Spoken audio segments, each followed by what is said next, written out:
vou sonhando, sonhando mil horas sem fim. Tempo em que vou perguntando se gostas de mim. Tempo de falar em estrelas, falar de amar, de um céu assim. Falar do bem que se tem, mas você não vem, não vem. Você não vem. Hi, I'm in the Ellie Weakley studio, and I am with artist Cindy Briggs over here and Ellie Weakley back here. And this is also my family. Ellie is my amazingly young-looking mom. You look amazingly young. Thank you. And my amazingly young-looking cousin. And I'm amazingly young-looking because Cindy and I both have 13 grandchildren each. So whatever we're drinking works really Each? good. You both have 13? 13 grandchildren each. Oh my God. I know. So we like to brag about it. So then I have 13 great-grandchildren. You have 13 great-grandchildren. And I am a great grandmother. Which is a great-grandmother. So anyway, we are just having a painting day together. Cindy is an artist and she lives in Utah. And so she's in town today, so we decided to paint. And this is also going to be part of a summit. So if you joined the summit, welcome. Thank you for joining, and we love having you here. And our topic today while we're painting is inspired creativity, co-creating with God. So my mom and her mom, I would really have to say raised all of us. So our grandmother, mom, really raised us as believers of strong faith. And we really believe that creativity really flows through us, and that we have the gift of being muses to inspire creativity in others. So I would just love to open it up to you ladies to just speak on that. So Cindy, do you want to start talking about? Yeah, I'll start. I think it's a God-given gift that we all have, that we can encourage others to be creative. It's a natural flowing thing that happens, and there's a positive energy when we're together, like right now, because we know that we're all here to support each other, but it's also that way with our students.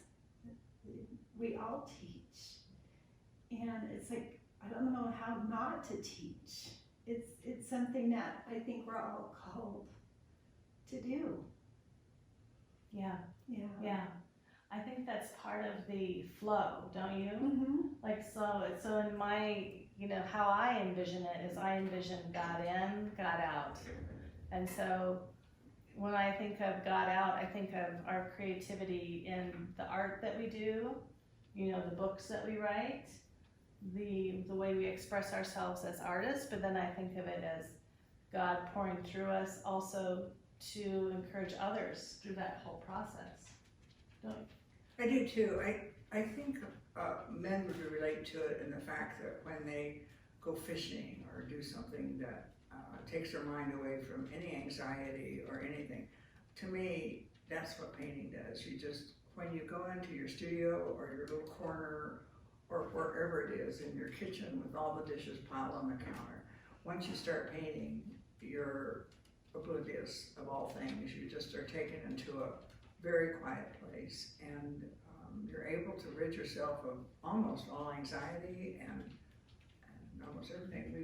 We've all gone through different things in our lives, and painting has been that rescue place for all of us, I think. It's just a wonderful place to be.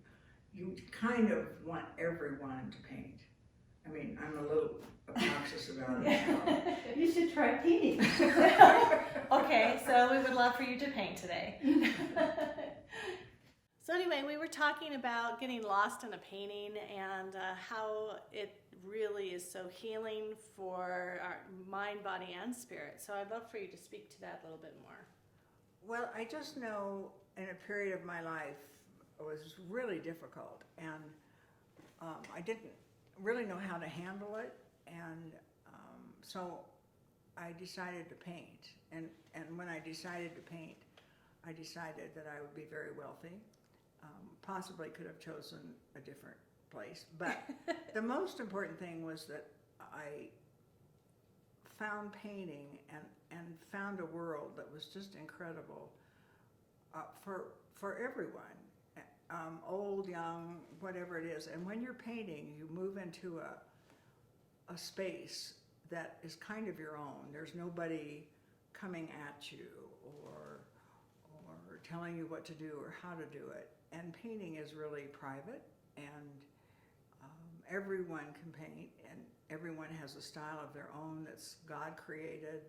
And anyway, I just found that place, and it was a place for me to go to work through what I needed to work through and be very peaceful.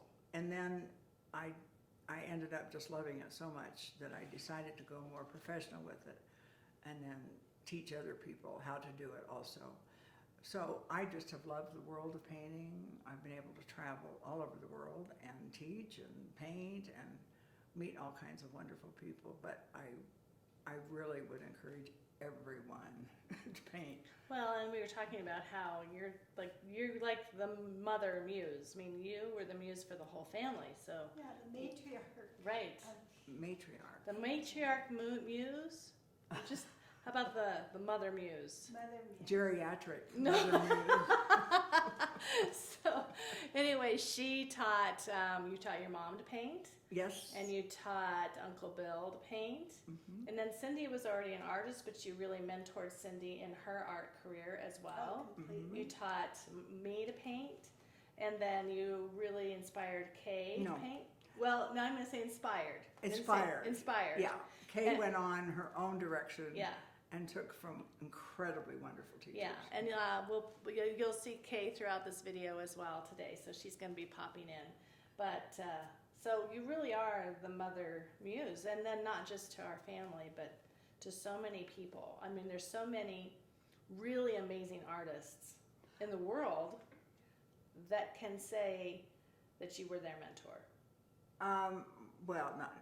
You were either their teacher or their mentor, or you inspired Or them. taught with them, yeah. Mm-hmm. I did. I really did love it. It's just I would encourage everyone to step into it. And even at an older age, I have friends that are lawyers that have stepped out of being in law school, lawyers, or stepped out of different businesses, doctors, and everything, that have gone into painting, and have really found a peace and a place that they haven't been able to find elsewhere. It just is really a wonderful, I hate to say escape, but I think you're almost communicating with God in a way, in a very private, personal way that is really incredible. It really is a wonderful place to be. So would you say that you feel like you go into a meditative state where you can really hear and sense God? Especially, I found that with abstract, which is interesting. I love painting realism and all that, but when my husband was so sick and I had to start, I couldn't concentrate on getting a whole painting done, so I started on abstract. And when you're painting an abstract, you unless you have a formula or something like that, you really don't know where you're going, and you're kind of listening. And so I believe that you hear where to move, where to go, how to do it. And it really opens your ears to hearing God's voice and listening and moving in those directions.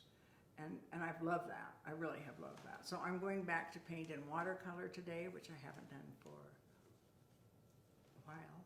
And looking forward to it, because I'm going to be learning now from Cindy and Carol. Oh yes, I am the watercolor expert. Not.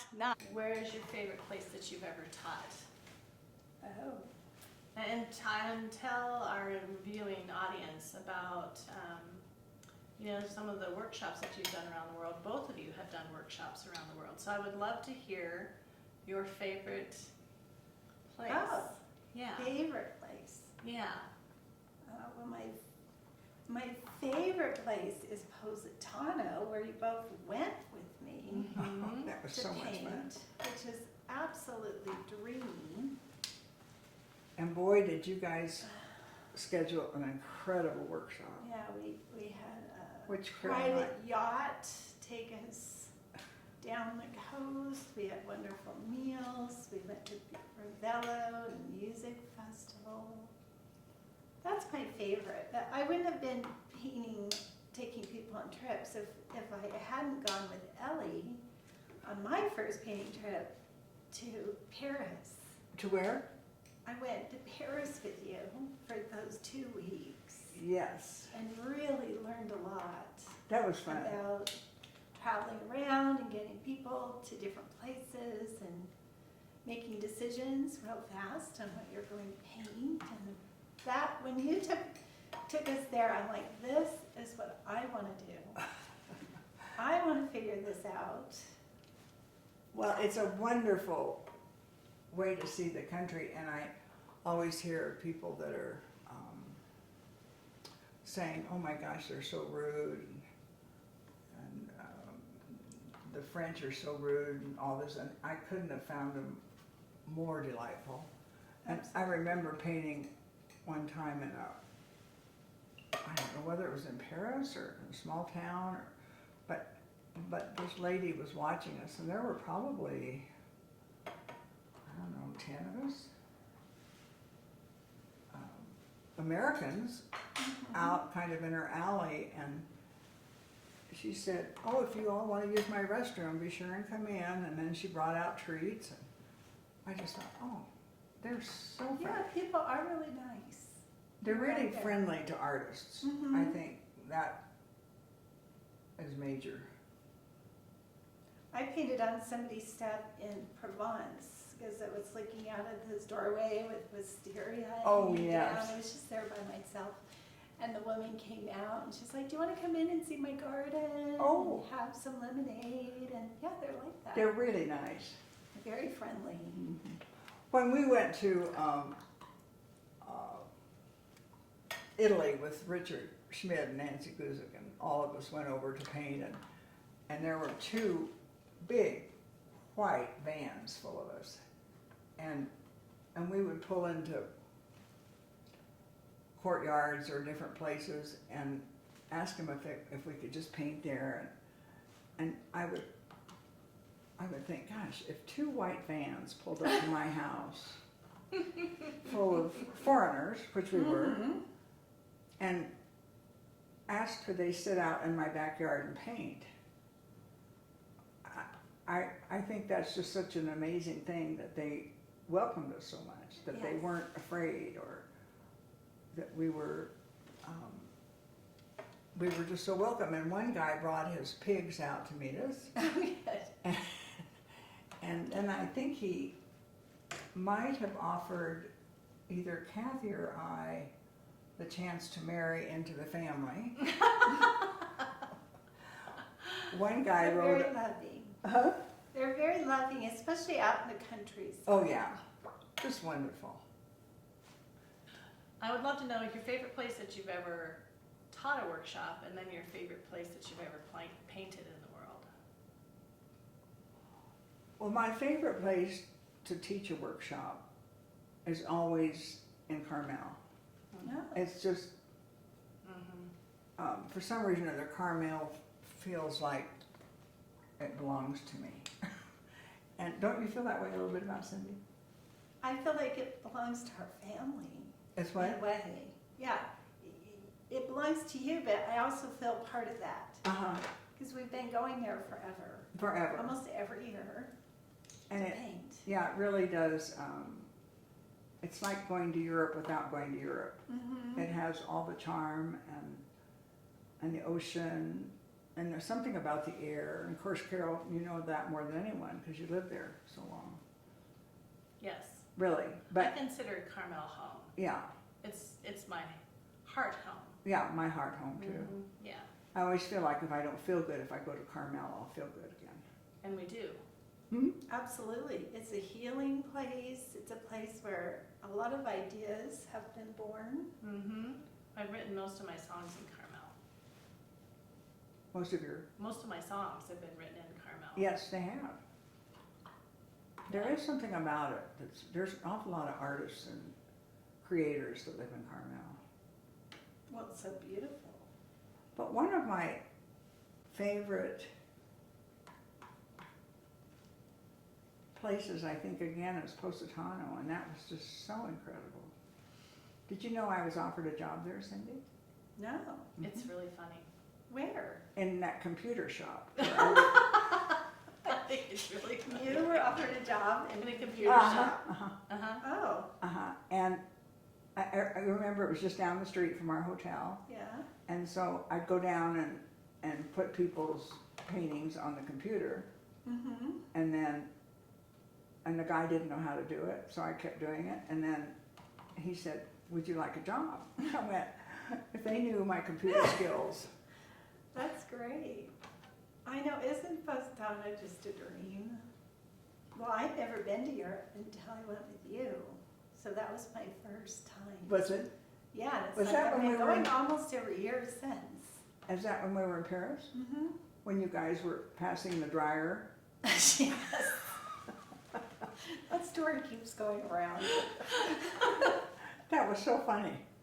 Well, we had these teeny tiny hotel rooms. Oh, they were the tiniest And we rooms. had one blow dryer, somebody had brought it, and it was easier to hand it over on the balcony than to go outside into the hall. We could go out on the balcony. Yeah. And Of course, the entire police the department police department, which was we across the hadn't street. seen. I had Was it- whistling at Was each it other, the- saying, "The girls are out." The girls are out. I know. With a towel wrapped around us, we're passing Oh my over. gosh, that's And then we hysterical. look over and there's a whole bunch of police officers looking through the big window. Watching awesome. you guys pass those things back and forth, that was hysterical. Yeah, that was. That was really cute. Well, I remember one of my best paintings was with you at the Monterey Marina.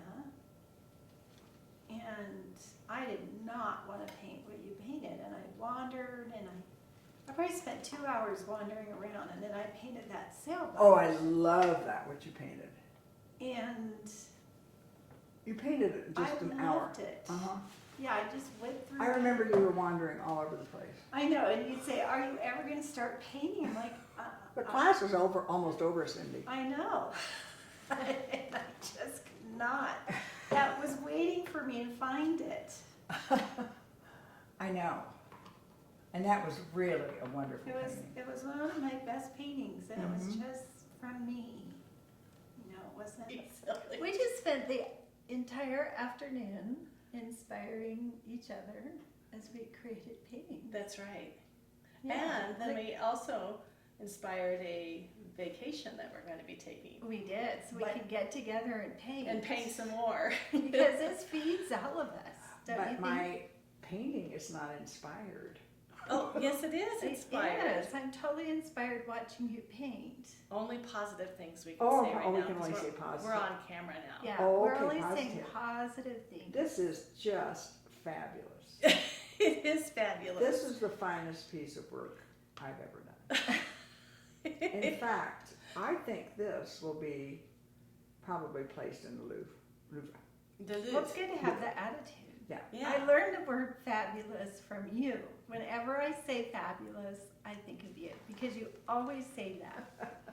Oh, that's fabulous. I do? You always said that to me when I painted with you. Oh. No matter how good it is or where it is in its process. Oh, that's fabulous. I didn't know I use that word all the time. Well, with me you have, and I tend to use it a lot with my students. Do you? Yeah, because it's not just about what they're painting, but their experience. Yes. Yes. And what you see, I think a lot of it is you see where they're going before they see where they're going.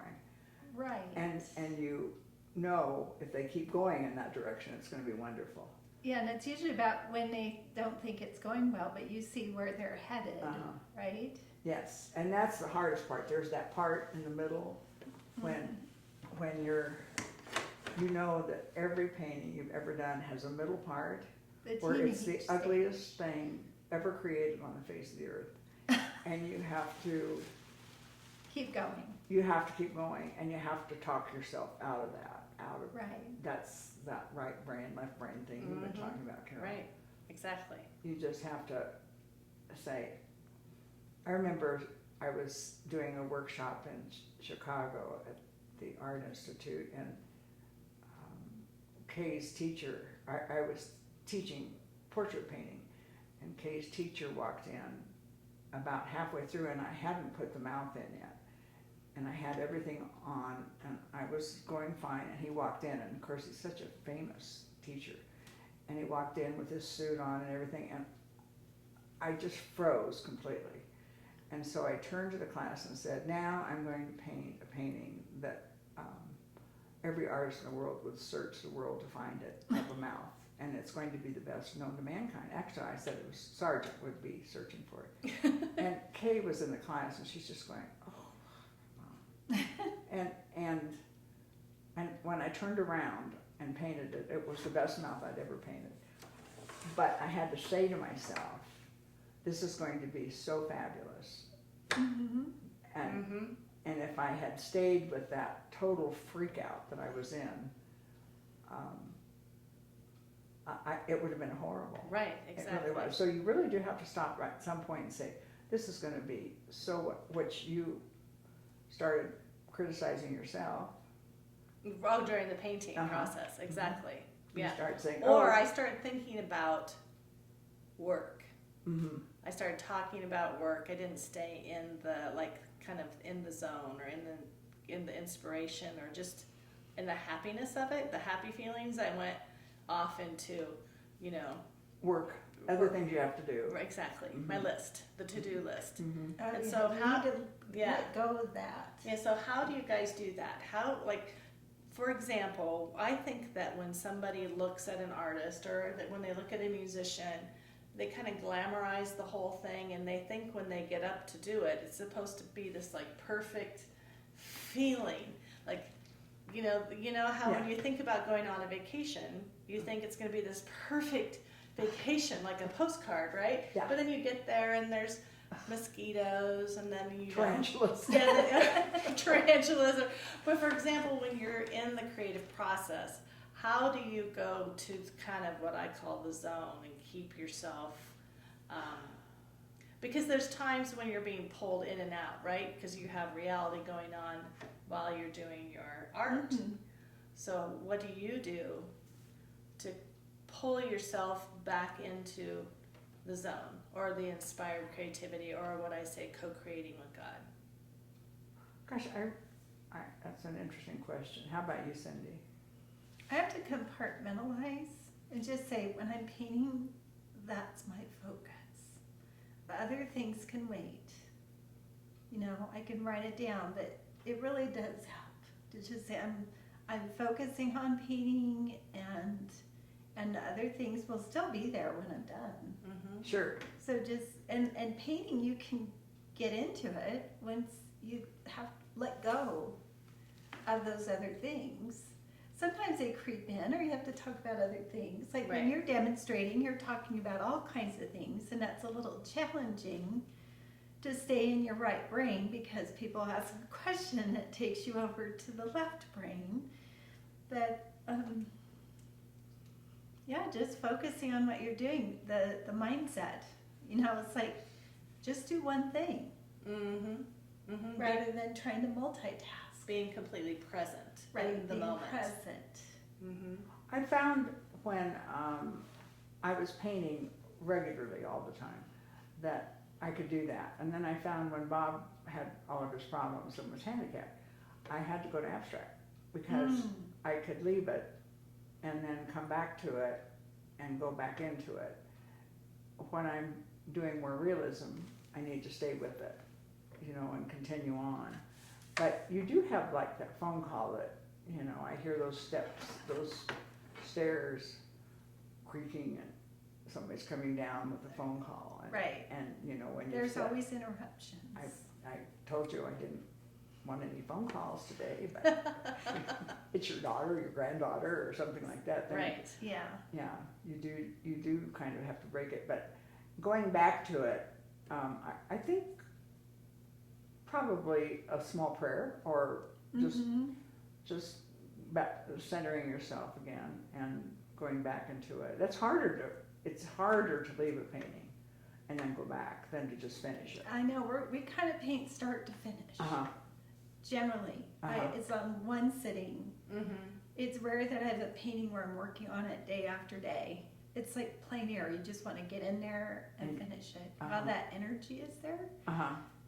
You mentioned prayer. Alan and I have a prayer before every one of my workshops. Do you? How nice. Yes, he always says it prayer. Oh, that's wonderful. How nice. Oh, I love Yeah, that. it is. That's wonderful. I can just feel the stress, or anxiety just lift right out of me. Mm-hmm. That's when beautiful. we do that. Everything stays calm and upbeat, and I think prayer is really important. I do too. I think it Yeah. centers you a lot. Mm-hmm. It really does. But Tim does that with me before shows. Before I sing, or Mhm. definitely. Because if you're going to get up in front and teach, right? Oh yeah.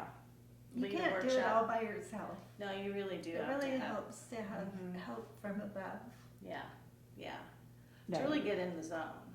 I will tell you that I'm painting these great big paintings that I've started painting. It's really wise to paint great big paintings when you're old, because you can't lift them, and you can't stand up, and so you have all those things that you can't do. But it's kind of fun to push the limits a little bit. Mm-hmm. So I have now a canvas in my studio that's 6 feet tall or something. Yeah, that's going to be amazing. And I'm looking forward to painting it, but I have to be in a really healthy place, and it's going to take 2 or 3 days to do it. So I'm looking forward to when I can schedule 2 or 3 days Mm-hmm. to really put my mind to it and do it. Mhm. But you really have to mark it off your calendar and just say, that's what I'm doing, and there's nothing else you can You do. should film just like we have with our tripods. Mm-hmm. Turn it, not the whole time, just push for 5 minutes or something, different stages of your painting. That You would know be how really good I am on the cool. computer and tripods and I can do iPhone. it for you. Yeah. Yeah, I can do it for you. I You mean, could just work Mm-hmm. over here while she's Yeah. painting, come in and record it for 5 minutes. And Yeah, that would be neat. that would be awesome. Mm-hmm. So going back to the creativity thing, can you tell when your ego gets in the way and starts taking over uh-huh. versus like when you're in your spirit more? Mhm. So creating from spirit or creating from ego. So ego basically is like easing God out. So Oh yeah, it's getting in the way. Yeah. It's trying to interfere with the spirit. It's fighting you. You just have to push it out because it's gonna ruin it. Right. Painting. I think that's what, like today when I was painting with you all, every time I was like, oh, I was having so much fun, I was in the zone, and then my ego would come in and I would take the palette knife and go because I was doing oil and they're doing watercolor. That's right? like repentance. But Carol, that's how really you've always painted. I've always painted like You've that. always done that. Yeah. You get in the middle of it and then swish it around, and then it's beautiful. It's just soft and beautiful, and that's kind of your style. It is I my mean, you're style. going to have to realize that. Oh, that may be the style I have. Right. Which is really beautiful. It'd be fun to figure out how to do like an abstract-ish softness. Like instead of trying to make it look like a painting, making it look a little bit more abstract and have a soft Well, edge you've to done it. that. The Yeah. paint girl. The paint girl Uh-huh, is you definitely. did that. Yeah. But you do that. Mm-hmm. I remember Richard Schmid saying to me one time, "You paint just like John Singer Sargent." I said, "I That's do." great. And he said, "Yeah, he used to wipe out everything also." And artists do. I mean, They just wipe it off. whatever you choose to do is you, and if you feel like right now I have to smash this whole thing out and step on it, that's okay, because that's who That's you, your intuition. it's who you are in your Right. painting. Mm-hmm. Mhm. Mm-hmm. Yeah. We were talking about how when you take a class or when you go somewhere, like say you're going to a flower farm to paint or you're taking a class there, how different people choose different things Yes. and how you guide people to intuitively choose what they want to paint that day. Yes. So- And what I have them do, and Cindy might too, but I have them do, you always have your little viewfinder with you. And first of all, when say you're walking to a farm and you're looking around, and the first thing you see is grasshoppers. Where's the snakes? What do I need to prepare myself for? Because if you're out in the country, you need to take care of that. And then you look to see what excites you. And if somebody's over there doing a barn demonstration and you're thinking, that barn doesn't excite me one bit, but then you see some flowers by the barn, or you see a big pot sitting on the step and the old railing or something like that, that's where you need to go. You need to paint there. And if you're taking from an instructor, it's kind of hard when you're taking from an instructor not to paint what the instructor's teaching you, because that's what they're teaching you. And then, but from going on from there, you want to paint what you want, Right. what you see, and how you see it, using that instructor's information if you want to.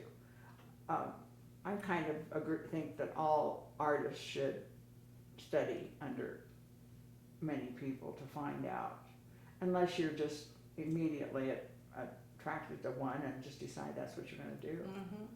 But finding yourself, don't you think, Cindy, is the hardest thing? Oh, completely. And what you said about finding what you want to paint, that's what we were talking about Monterey, is I remember watching you do your demonstration at the building with the pelican, and I did not want to paint that, but I wanted to see your demonstration. So it's important to watch the demonstration. And then I probably spent 2 hours, 3, 4. wandering around until I found the sailboat that I wanted to paint. And I had a breakthrough because of that struggle. I remembered I was just like, oh, come on, pick something and paint it. But I knew there was something important. And you really did. You were sitting out on those rocks. I'll never forget. And I'm clear far away. Like, where did she go? Where did she go? And there you are, perched on rocks, sitting there painting that sailboat. And it was a fabulous painting. It was one of my best. Yeah, it's really a fabulous painting. But I followed what you said, paint what you're excited about. And then the painting becomes so easy. Right, it just flows.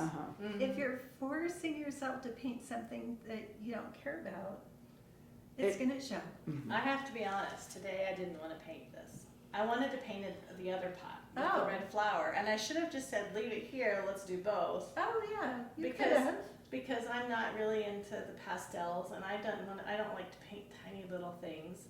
I like to do big, bold stuff, and I couldn't figure out how to paint it. I was up this close to it, and so I wasn't like right from the get-go, like right from the beginning. You have to be really honest with yourself on what you want. And you could have painted that other pot. We could have put another stool out and just sat it there. It was in the room. It was right there. And so it's interesting too, like even in the music business, if you're not singing what you want to be singing, but someone else wants you to sing it, you know. There's a lot of times there's artists that just flourish singing other people's music. But if you're like a real true artist or composer, it really has to start from a real honest place inside of yourself. So. And that's true with painting. And sometimes as a student, you don't even know what that is yet. So that's why it's good to try a lot of different subjects and different teachers until you kind of find what you love to paint. My free gift is a print of a painting that I did, and the quote on there is, "The sky is the ultimate art gallery just above us," by Ralph Waldo Emerson. I've been painting a lot of skies lately. I probably will have about 15 sky paintings. Wow. And so that's where I am right now, so I think that would be a good one. I love that. And then I also have downloadable PDF that is how to make your paintings more vibrant. Oh, nice. Which is not, this is soft and sweet, but I Yeah. also have, different lessons that I teach, and one of them is about making your paintings more vibrant. So those are my gifts.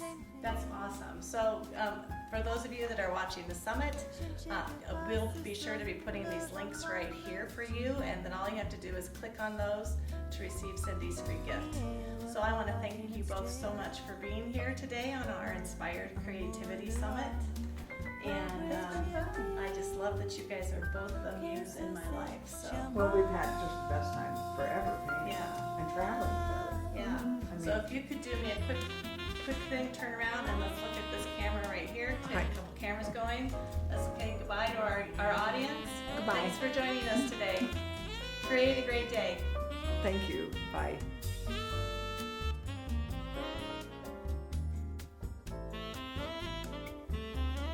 Oh, well, that was so fun. I just was thinking, what is a family reunion like? I mean, I want to go and, learn some painting skills, which I'm not good at all. But how fun. What a blessing to have a family that is so creative and that you guys get to do that. It's amazing. To have my mom, she really was the one that taught us all to paint. She's really the one that opened up that world for all of us. And we have about 5 artists in the family. 4 are basically, internationally known artists. So it's, creativity was basically my first language growing up. Yeah. I was thinking too, you have so many grandkids. Tell our viewers right now how many grandkids you have. I have 13 grandchildren. Wow. So you should have, the grandchildren over to grandma's and do the same thing, like painting extravaganza. Wouldn't that be fun? I'd love to get that on video. That's a fantastic idea. I have the kids down here in my music studio all the time with me, and I have a plethora of instruments, and so we always have music class or band class or singing class, and the grandkids they request to go over to great grandma's and paint with her. So it's a common thing that happens in our family, but I love the idea of bringing all of them together and filming it. Yeah, that would be Yeah. really fun. And something that you guys could put, as a little, we're going to take, watch this during Christmas or Thanksgiving, just, and then as they grow up, what a special thing to have and to be able to watch spending time with you and the great grandma. So I definitely think you need to do that. Oh, I think that's amazing. That's so awesome. Well, for the viewers that were watching today, thank you for joining us so much. And I want to make sure that you get your free gifts. So we're leaving the links below for both Ellie Weakley's free gift and for Cindy Briggs' free gift. Make sure you take advantage of that. And just want to thank you so much for being here today, and many blessings to you. And I just pray that your creativity can also extend past yourself and onto your family.